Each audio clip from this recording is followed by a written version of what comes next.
দীর্ঘ বহু বছরের প্রতীক্ষিত বিয়ে বাড়ির নিমন্ত্রণ যখন আমরা পেয়েছিলাম, তখনই মোটামুটি সবাই ঠিক করেই নিয়েছিলাম এই বিয়েকে গ্র্যান্ড সাকসেস করতেই হবে।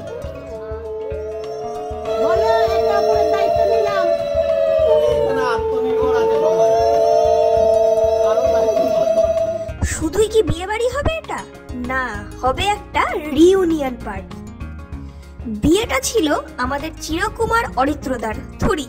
সেই টাইটেল উনি এখন বর্জন করে নববিবাহিত হয়েছেন। ল্যাপতুতো বোনদের মধ্যে সর্বপ্রথম আমি আর ত্রয়ী শটান হাজির হলাম ঘরোয়া বৌভাতের অনুষ্ঠানে।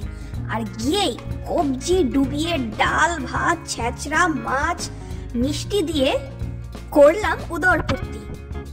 আমাদের খাদ্যরসিক দাদাও কিন্তু তার নিজের বৌভাতের খাওয়া দাওয়া বেশ আয়েশ করেই খেয়েছেন। এরপর হাজির হলো আরেক ল্যাপতুতো বোন দেবাদ্রিতা। সন্ধেবেলা সেজেগুজে যখন ভেন্যুতে পৌঁছলাম, দেখি গৌরবদা আমাদের আগেই হাজির। তো চারজন মিলে যখন আমরা স্টার্টার শুরু করছি, দেখি ওদিকে আমাদের শো স্টপার হাজির, অরিজিতা দি আর বরুণদা।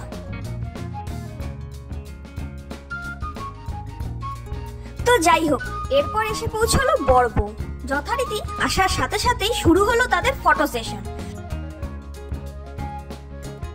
আমরাও ততক্ষণে ভাবছি গিয়ে ডিনারটা শুরু করি, কিন্তু গিয়ে তো মাথায় হাত, খালি স্যালাড আর স্যালাড। 10-12 রকমের স্যালাড দেখে ভাবছি অরিত্রদা কি খাওয়ার কিছুই ব্যবস্থা রাখেনি? শুধুই স্যালাড খেয়ে পেট ভরাতে হবে?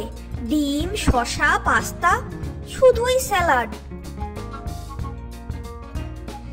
তারপর গিয়ে দেখলাম আসল ব্যাপার আছে।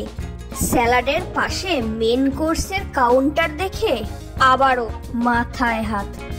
কি আয়োজন করেছে রে বাবা! 3 রকমের মাছ, চিকেন, মাটন, উফ, কিচ্ছু বাদ রাখেনি।